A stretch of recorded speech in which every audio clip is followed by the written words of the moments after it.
Hey, what's going on, guys? It's Ian, digital marketing consultant and agency owner. And in this video, I want to talk about the important concept of hiring, specifically hiring contractors. Now, if you don't know, a contractor, or here in the United States, what's called a 1099 employee, is going to be a little bit different from a full-time employee to your company, or someone that, is working with only you and is getting all their benefits and pay from your company. This is a little different because a lot of contractors are running their own business, and you might be just one of their clients that they're working for. So I'm gonna go over some of the quick points that have made a difference in our hiring for these part-time contractors, and some of the things that you should look out for when you're hiring your contractor, whether this is your first hire or you've already been through a bunch of these.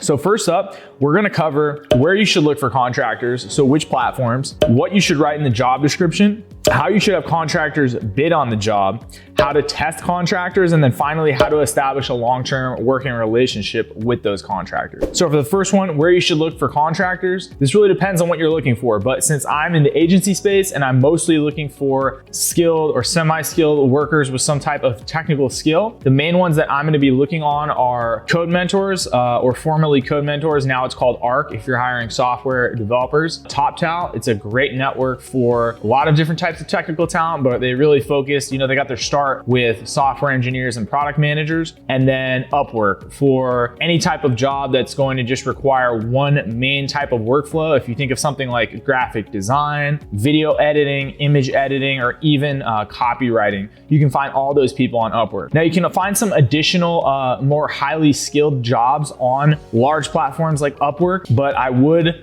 recommend going to a more specialized marketplace for those kinds of people, or even looking in specialized Slack groups or Facebook groups for those highly skilled contractors that you're gonna want for some of those more high skilled jobs. So that's really where I would look. But the most important thing about this skill of hiring contractors that you need to realize up front is that this is a hugely highly leveraged skill. If you get good at hiring the right type of contractors, this can, provide an amazing return on your time and the money that your company is spending on these people. So it's really important to get this right the first time and not skip out on learning this process and getting good at it. So the big thing, once you've found the platform you're gonna look on, an important thing is how you structure your job description for hiring your contractor. So an important part of the job description that you're gonna wanna include context for the role, why you're hiring in the first place, who your company is, or what the project is that you're hiring someone to work on, and why the contractor should want to work on that job. The examples of the type of work that's gonna be required. This is important so the contractor has an idea of the scope of the work and also the workflow they can expect in terms of their rate of output and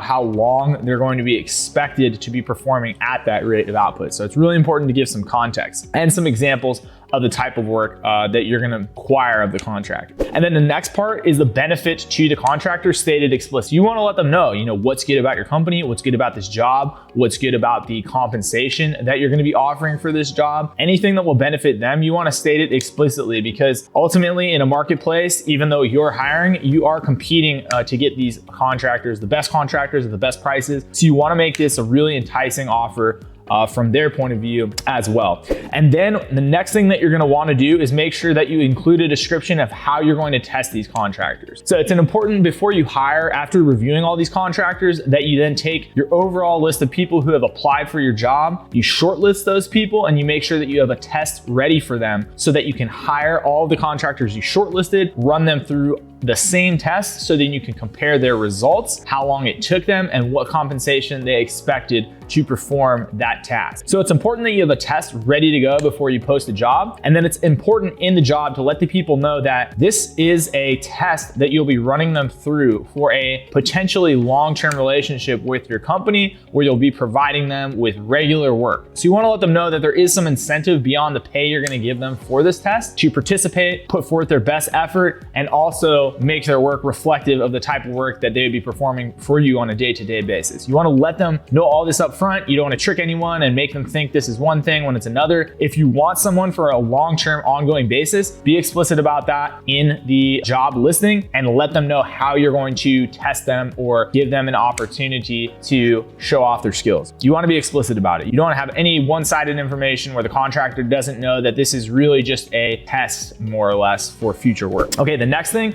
is bidding. You want to run through contractors. You want them to be testing during the testing period, all going in a work situation where they're getting paid by the hour. This is important because if you're giving everyone the same piece of work, you want to see what they charge you for that work, because this gives you a good idea of what the contractor is expecting for their pay. For instance, on a job site like Upwork, you might get two contractors running through the same job, one that expects $15 an hour and another expects $60 an hour. And either one of those can end up being more expensive. It's going to be completely dependent on how many hours they say it's taken them to complete this the job. And this is really important because some contractors, it will be ridiculous how little or how much time they'll tell you is required to complete a job. We've had contractors edit the same, 2 or 3 videos where one will tell us that it took them around an hour to edit those videos, and we'll have another that tells us it took them 8 hours to edit the video. So obviously, even if the 8-hour guy is a little cheaper per hour, it's not going to make up for that 8x difference in his productivity in terms of his rate of work based on what he's charging you. I mean, you never know. He could have completed the whole thing in 20 minutes, but that's really to his detriment because he's losing out on the job based on that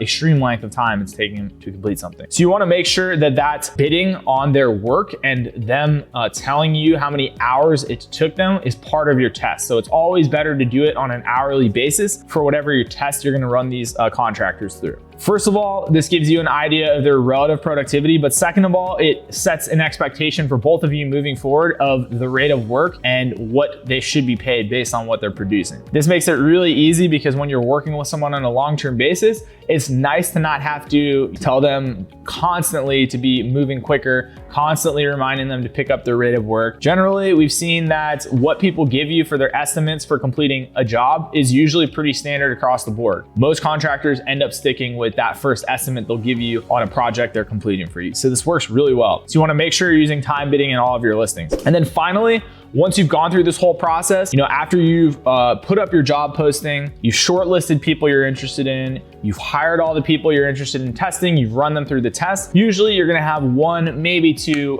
clear candidates that move ahead of the rest of the pack. And at this point, you can settle on one of those 2. I'm just saying 2 because generally when we have a listing, we'll get 6 to 8 contractors we like, we'll run them through a test, and we'll have usually only one that stands out, sometimes 2. So at that point, you have the option to hire either of those people or to repost with slight modifications to your job posting and run through a whole second series of testing where you have new candidates apply, where you have something small you change on the listing to get new candidates, you run them through the test, and then you have some more finalists, and then you can go ahead and make a decision between your first and second set of finalists or go through to another round of interviewing. And this repeats over and over. Basically, it would be the same for any of these contract hire job portals. The last thing is your long-term relationship with this contractor. So the first thing about establishing a long-term relationship is that you want to establish the tone for the relationship right up front. So this probably goes without saying, but you want it to be highly professional, highly polite, and very accommodating for the contractor, because at the end of the day, this is an open marketplace and both parties are going to be there because they want to, because this is a mutually beneficial relation. So simple things you can do to make this a more enticing contract for the contractor, like being polite, being on time, not sending them incorrect jobs to work on. These go a long way towards establishing a good long-term relationship. And then finally, if you do have someone that you're going to be working with on a long-term basis, make sure that you invite them into your workflow to make it as convenient for both of you as possible. So if you have a Slack channel or Slack thread, you can invite them to. If you have company Google Drives or shared drives, you can invite them to. Or if you have other, warehouses for data or resources that your company uses to make the workflow easier and just to take away as much friction as possible. So anyway, that's the best way to establish a long-term relationship. I hope you guys enjoyed learning a little bit about how we do the contractor hiring process. Hopefully you got something out of it you can take when you're going to get that first contract hire. If you haven't already, make sure to subscribe so that you're notified anytime that we come out with new videos just like this. If you enjoyed this one,